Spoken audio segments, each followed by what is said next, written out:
Ya, assalamualaikum warahmatullahi wabarakatuh. Shalom. Saya Alexander Christopher Simbolon dan di sini ada teman saya seorang polisi yang namanya siapa? Revali Sinaga. Asik. Pangkatnya apa nih? Bribda. Asik. Bribda 2 tahun. Saya Bribda 2 tahun. 2 tahun. Oke. Jadi sebelumnya gue pengen ngasih tau dulu di sini gue akan mewawancarai lu sebagai polisi. Jadi gue akan mewawancarai mengenai apa sih profesi polisi itu, seperti kayak penerimaannya bagaimana, terus lalu tugasnya apa dan lain-lain sebagainya seperti itu. Oke.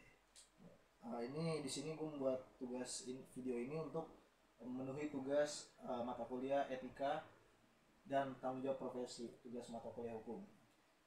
Oke, pertama masuk dulu ke ini apa penerimaannya dulu, pendidikan. Jadi lu itu jadi polisi itu butuh berapa lama sih pendidikannya? Kalau untuk pendidikan itu cuman hanya 5 bulan. Tapi Oke.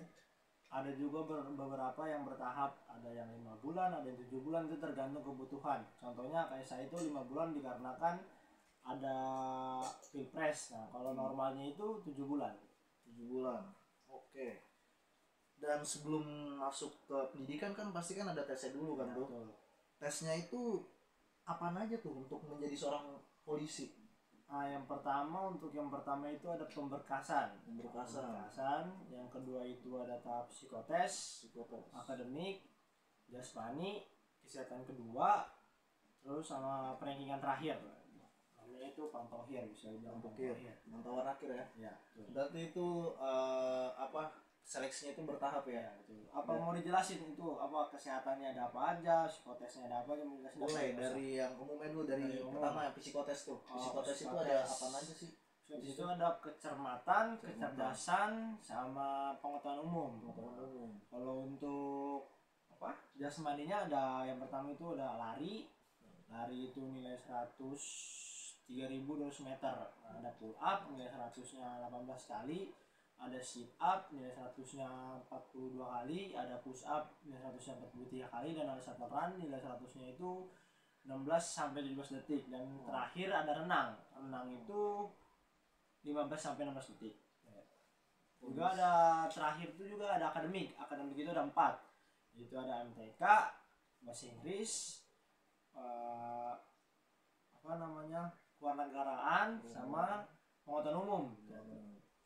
Itu tesnya ya, salah satu tes akademiknya lah ibaratnya. Kalau kesehatannya itu ada 2. Yang pertama kesehatan pertama itu biasanya organ bagian dalam. Kalau kesehatan kedua itu organ bagian luar. Baik. Nah, itu kan tadi kan proses seleksinya tuh. Ya, betul. Masuk nih ke pendidikannya nih. Kan pendidikannya itu kan kalau misalkan kita umum kan, kalau kita misalkan contohnya sebagai pelajar atau mahasiswa, kita kan dibekali ilmu tuh, kayak seperti materi-materi belajar. Nah, kalau polisi itu pembekalannya itu apa aja tuh di dalam pendidikan tuh selama 5 bulan yang tadi dijelaskan? Oh, kalau polisi itu banyak, dia tuh mencakup semuanya. Ada yang pertama Dalmas, lantas, lalu lintas, reskrim, kriminal umum, sama kriminal khusus, terusnya apalagi dalam masa awal, dan terakhir itu biasanya ada BINMAS, bimbingan masyarakat. Itu kan dari segi materinya ya. Selain itu dibekali apa lagi selain materi?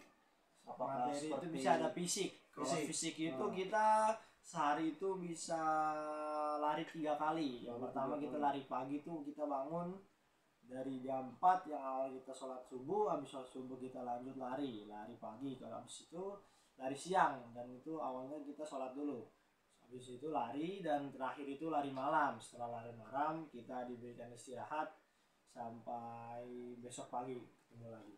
Oke, itu kan tadi apa kegiatan dalam pendidikannya.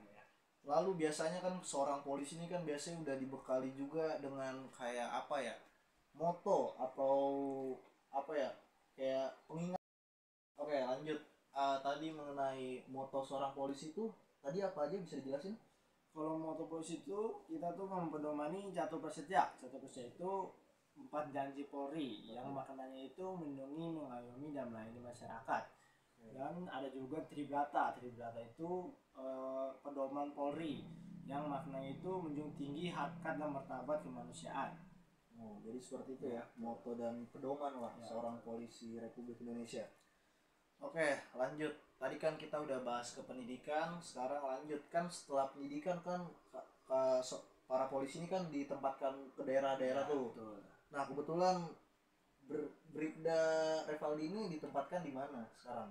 Saya umur saya keluar pendidikan, saya ditempatkan di awal itu di Kompi itu disebut juga Dalmas itu berperan sebagai pengendalian masyarakat yang contohnya seperti jaga-jaga demo lah, demo seperti demo buruh, demo mahasiswa dan lain sebagainya. Dan itu yang awal menurut saya. Sekarang setelah itu saya di sana 5 bulan. Sekarang saya sudah beralih ke Gasum itu adalah kayak seperti penugasan umum yang dimana ada pengawalan, atur lalu lintas, dan juga seperti SAR, ada juga SAR itu ya betul seperti itu. Oh, berarti misalkan yang contoh kemarin yang banjir tuh Jakarta sempat bertugas juga ya, di situ. Kita turun. Wow, keren. Tapi tugas utama kita itu pengawalan ATM, entah itu pengawalan tahanan, pengawalan umum. Ya, betul, pengawalan umum.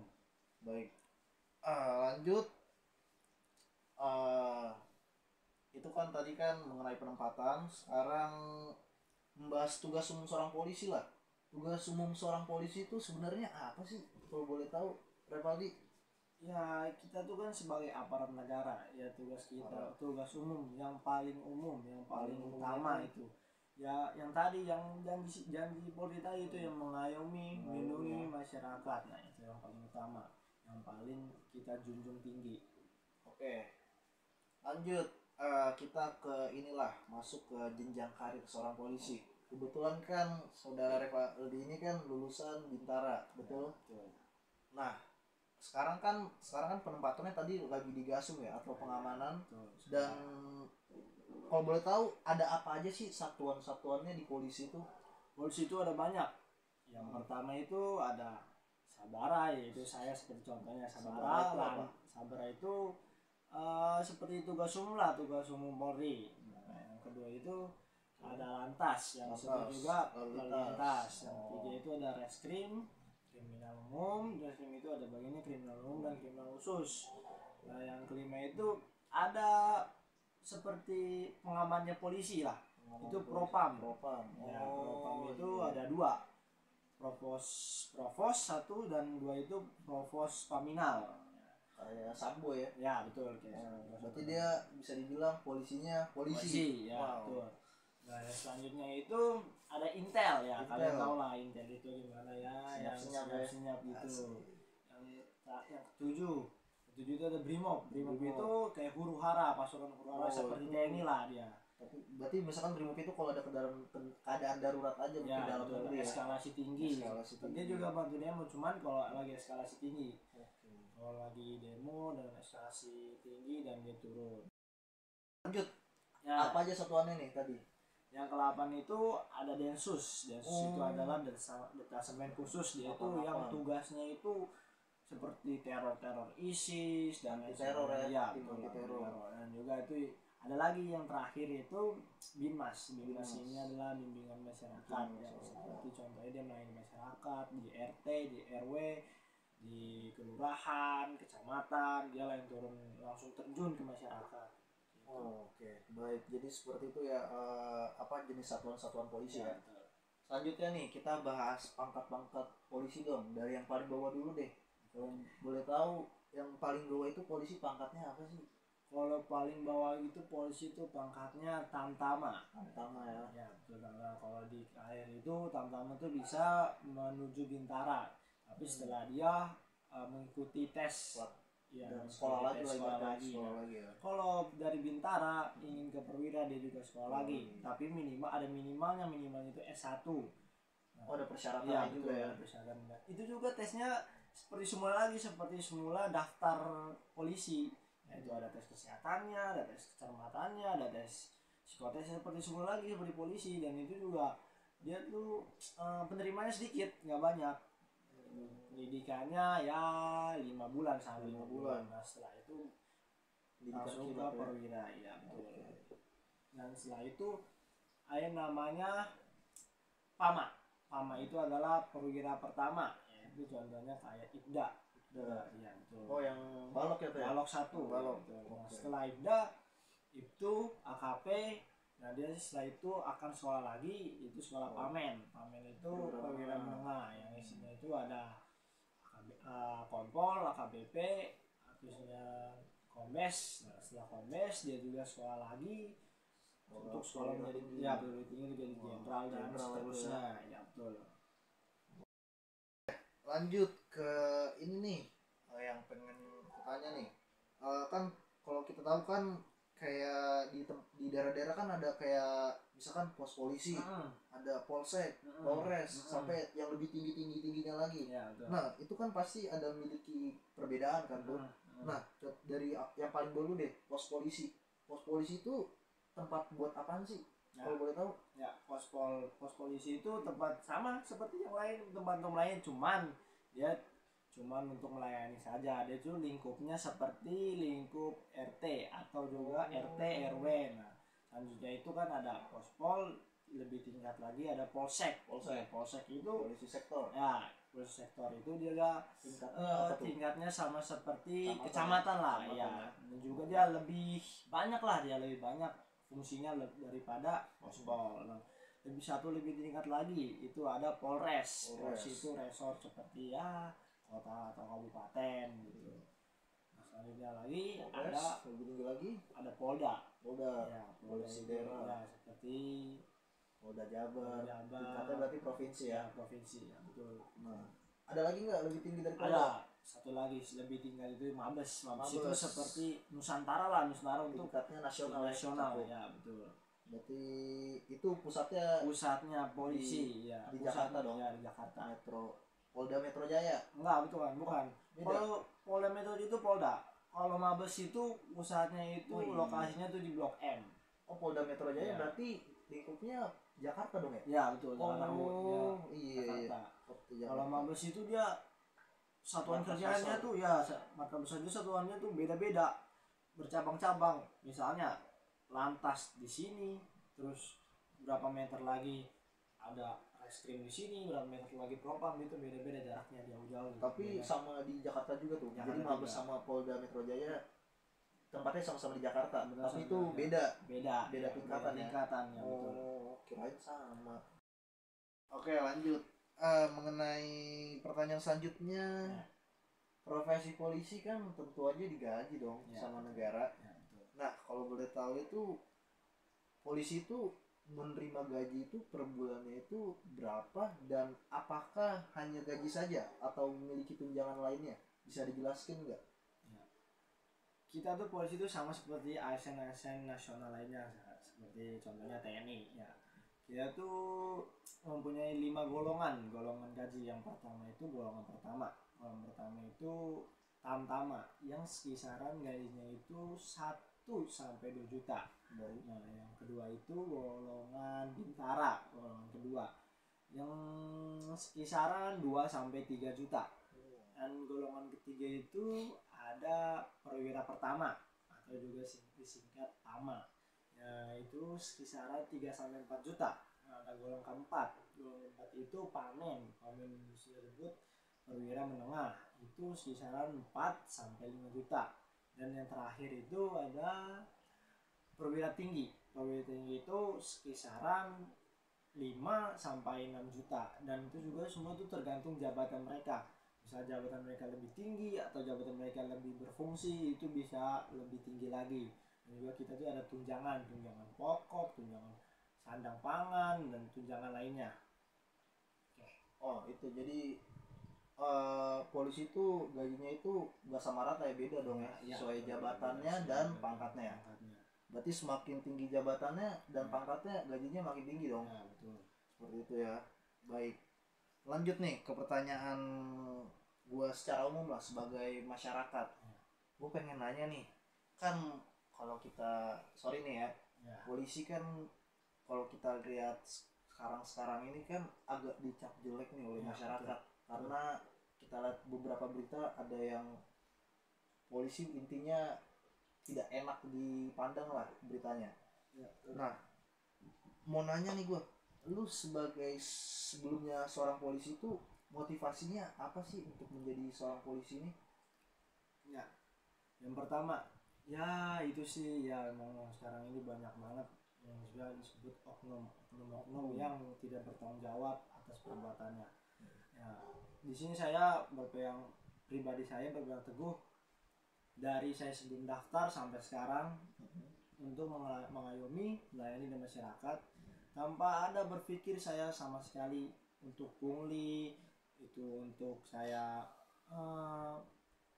membuat kriminalitas yang lain lah yang bisa membuat nama Polri itu turun, nama Polri itu semakin down, ya seperti itu. Jadi itu motivasi lo ya. Jadi walaupun banyak masyarakat yang ngecap polisi jelek, ya, tapi ya itu kan hanya oknum lah ya. Berarti nggak semua dong. Tentu aja ya, polisi kan tetap aja punya tugas penting negara, yang lebih baik ada polisi ya daripada nggak ada polisi sama sekali. Iya betul. Karena coba aja misalkan libur aja, semua polisi di Indonesia ini libur, atau di dunia ini libur, entah gimana keadaan dunia ini, coba ya. Betul. Nggak, karena tidak hanya tugas-tugas lain, tidak hanya pekerjaan-pekerjaan lain yang fungsinya sama seperti polisi. Berarti pada intinya kalau polisi-polisi yang kayak kurang enak pandang di berita itu hanya oknum. Oke. Catat ya teman-teman, itu hanyalah oknum, bukan semua polisi. Ya. Apalagi sekarang udah banyak fitur-fitur atau aplikasi-aplikasi yang bisa kalian lakuin lapor polisi ya. Kalau ada polisi jahil, polisi bandel, entah itu polisi pungli lah gitu, polisi tinggal sekarang apa sih gampang ya, kamera tuh gampang, makanya itulah polisi sekali melangkah salah melangkah sekali melangkah harus benar-benar hati-hati ya. Kita tidak bisa, kalau enggak kita ya pastinya kita pasti bisa hancur atau gimana lah. Oke, baik. Nah, terakhir nih mengenai masa jabatan seorang polisi Republik Indonesia, kalau boleh tahu masa baktinya seorang polisi itu pada dasarnya itu berapa lama sih, atau sampai umur berapa deh dia dikatakan sebagai polisi aktif? Oke. Yang pertama itu normal ya, normalnya itu kalau kami di Polri itu sampai 58 tahun. Tetapi jika dia mempunyai peran penting dalam Polri ini, atau dia mempunyai jabatan tinggi, perwira tinggi, itu biasanya sampai 60 tahun atau bisa lebih. Seperti contohnya Kapolri, atau dia mempunyai peran lebih kayak atlet-atlet di luar sana, itu bisa lebih 2 tahun. Oke, baik. Sepertinya itu saja wawancara dari saya. Sebelumnya terima kasih dulu nih untuk Saudara Revaldi Sinaga. Baik teman-teman, tadi itu adalah wawancara kami. Kurang lebih informasi mengenai profesi polisi seperti itu. Sekian dan terima kasih.